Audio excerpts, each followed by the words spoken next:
Hey guys, so I actually just got finished reading Salem's Lot by Stephen King, and I thought I'd go ahead and watch I don't remember what year it is, I think it was in the 70s, the first adaptation of Salem's Lot. I, I don't know what it is about these early Stephen King adaptations. Obviously, he became popular, during the 70s, I think. I don't even know. But they automatically started making adaptations of his books. And it's just that, the earlier adaptations, I don't know if it's just because they were made during like the 70s, the 80s, the 90s.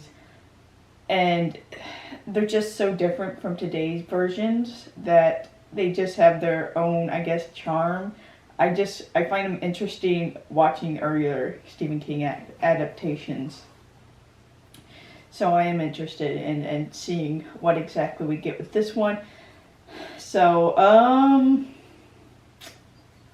obviously I know what's going to happen. I'm wondering if they're going to make any changes, if it's going to be in light of like Shining, which was significantly different than the book. Yeah, let's just get right on into it. The sucker's 3 hours, of course, it being a Stephen King novel or adaptation, so let's go.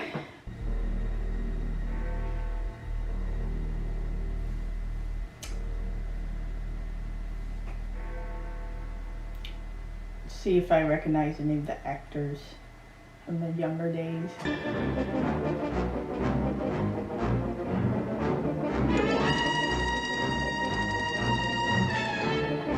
So I don't know any of the actors' names, so I'm either they're just were more popular during like the earlier, you know, past decades, or I just, I want to be surprised is because, it was a Stephen King. He wasn't as extremely popular as he is now.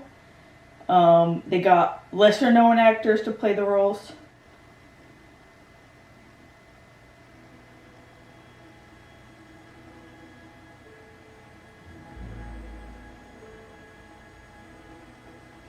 Something else I'm wondering, or kind of, I've thought about, like the earlier adaptations take closer to the time that King wrote the books. So I guess it feels more authentic because it has like the styles, the clothing, the hairstyles, the kind of the attitudes as well of the time period that it was actually written in. So I think that's just something else that kind of adds. Marston House. Is that for sale or rent? It's sold. Can't think of anything, not offhand. Might try Eva Miller's boarding house. It's real. I do recognize that actor. I've seen him before, anyways. Although, isn't he in another Stephen King movie, or am I just imagining it?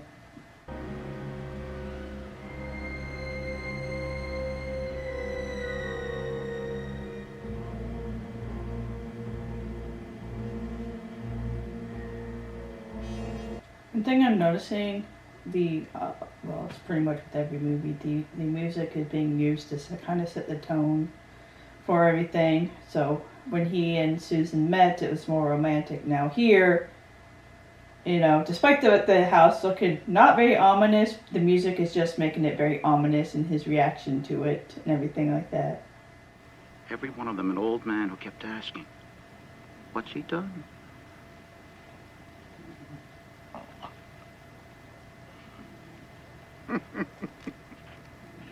Keep an eye on him, boy. Oh my god, is he the guy who plays in Dune? God, what was his name? I read most of the book. The big guy, God, is that him? Cause see, his face looks extremely familiar.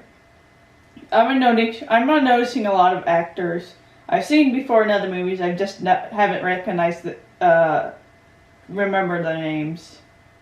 Got a lot of scribbling here too. Something about a boy. A boy in a house. The house was a monument to evil, sitting there. I'm wondering if they did this just so that they could give exposition without actually having the actor tell it himself. We shouldn't have gone through the woods. It's a shortcut. Look, you can even see the lights of Jordan Avenue. See them? No?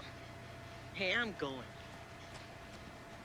This is the good old days of, where you just let your kids, go off on their own.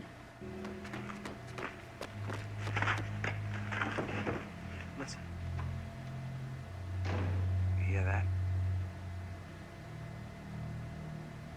Somebody's up there. There's somebody up.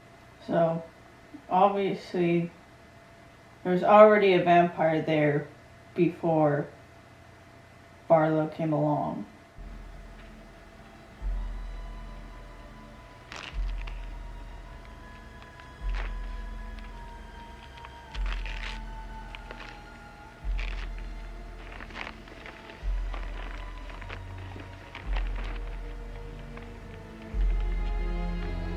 Really expect me to believe that was, a child the entire time.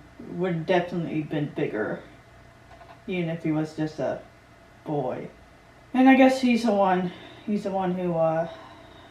started everything. He to provide food for Barlow.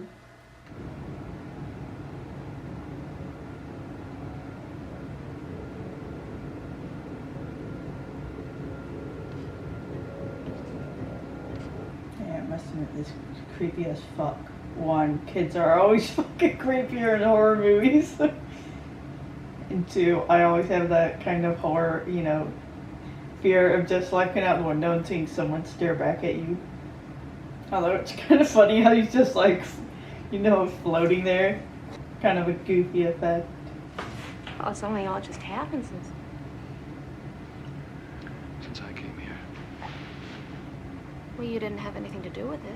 I mean, you didn't even know the Not Glen. necessarily. Or Larry. It's when the, what's-his-face, Stryker ends up coming to town. It's also when it started.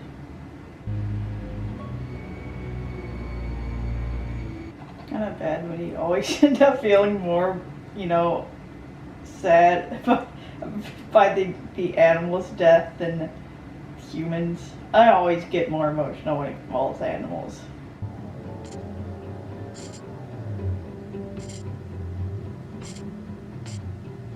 Okay, is this a hospital bed? Because it looks like the exact same, window.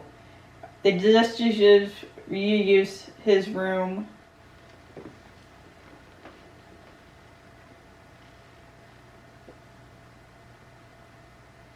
So is he really just gonna trust that, he brought all the suits, or that he didn't do something to them, or that he would bring the suit which was ripped? So it's off to Boston. It's not that far. So does this take place in Massachusetts, since apparently Boston isn't too far? I keep thinking that because Stephen King always places most of his settings take place in Maine. And this, this place in Maine is close to Boston.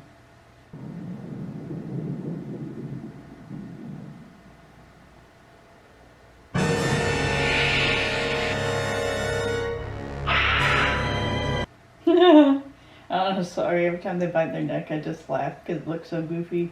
Go away. Go away!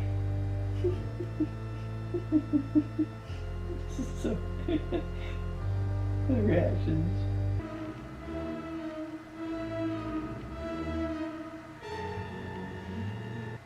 I hit that rocking chairs are just so much creepier. Started out as creepy, now it's just No! goofy. No! You seem to always overact.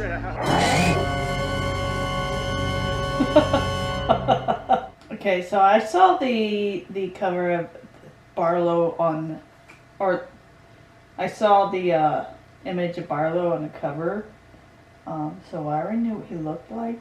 He looks a lot like Nosferatu, so I'm wondering if the director was a fan of that movie, which is why he looks so similar to him. With a small tail, witches, incubi. Vampires?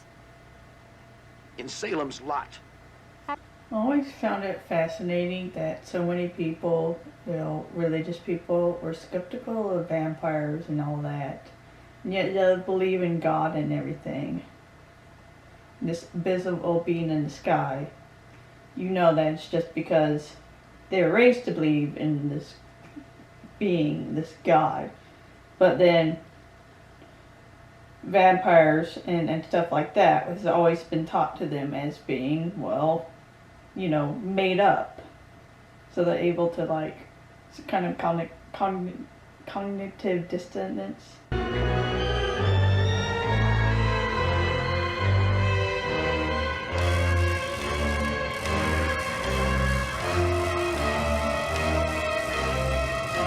It is an interesting way of doing an entrance. Instead of just having him walk through the door, they just have him, like, appear as a thing of... Nothing.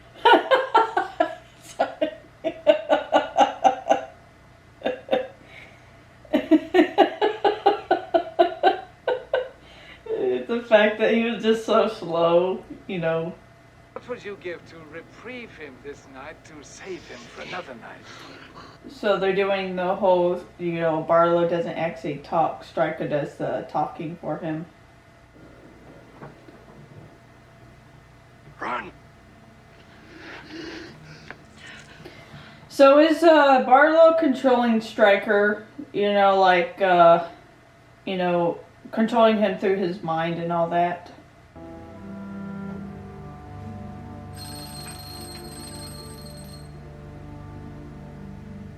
Is that the old-fashioned doorbell? Just a little key that you can turn.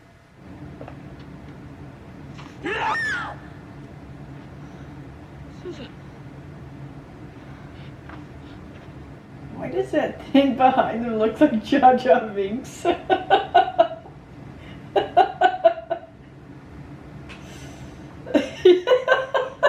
He chopped off his head and put it on the wall. Barlow! He's a vampire! He's got to be destroyed! What the hell's so funny? And I'm not exactly surprised at the guy's chicken shit. He's always kind of a dick the entire movie. One thing I will admit about this version of Barlow, sure does pop up really quickly and it is creepy as shit. Forever. That is his promise. She's gonna open her eyes and it's gonna be all glowing red and shit like that. Forever. So she has eyes clip. Yep, told ya. Why is it she looks better than the other ones? All the other ones are creepy as shit. Well, that was Salem's Lot. The thing is, I think I preferred the book better.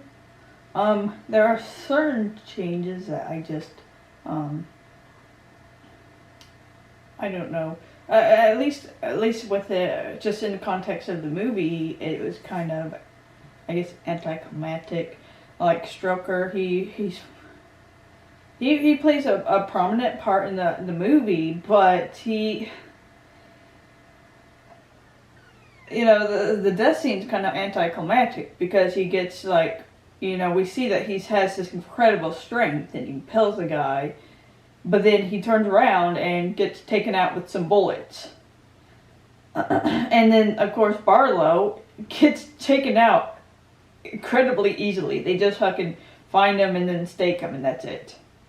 I'm assuming they did it because of all the makeup and that's probably just trying to save money. They didn't want to spend so much on special effects and using all that. Yeah, it just felt kind of anticlimactic considering how Barlow was supposed to be, this vampire, this badass vampire, but really just came off kind of lame. I mean, like, I'll admit, like the moments where he was allowed to actually do something, he was pretty effective. He kept popping up shit, and it was creepy as hell.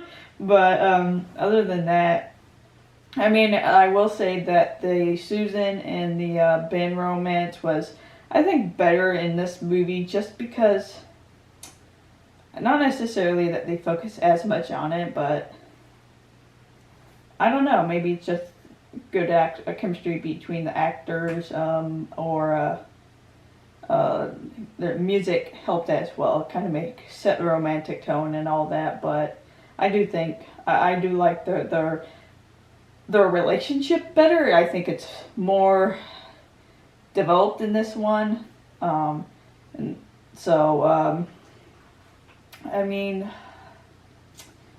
yeah, like I said, I think I still preferred the book better than, at least this version. They change up a lot of stuff.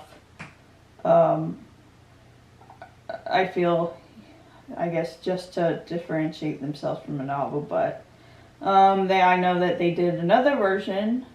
I think it's in the 90s. Gonna, once I get a hold of that version, I'll do that one as well. So see how different they are. So if you like this video, give it a like, subscribe to get notifications for all the videos you'll be doing, or I'll be doing, sorry.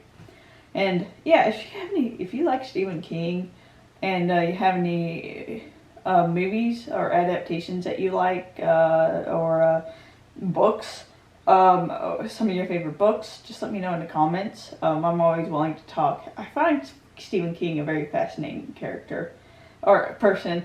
Not necessarily his books, because they're not really my cup of tea, but I do find him a fascinating person, so it's always fun to talk about Stephen King. But yeah, other than that, you guys have a nice night, stay safe out there, and I'll talk to you later. Bye!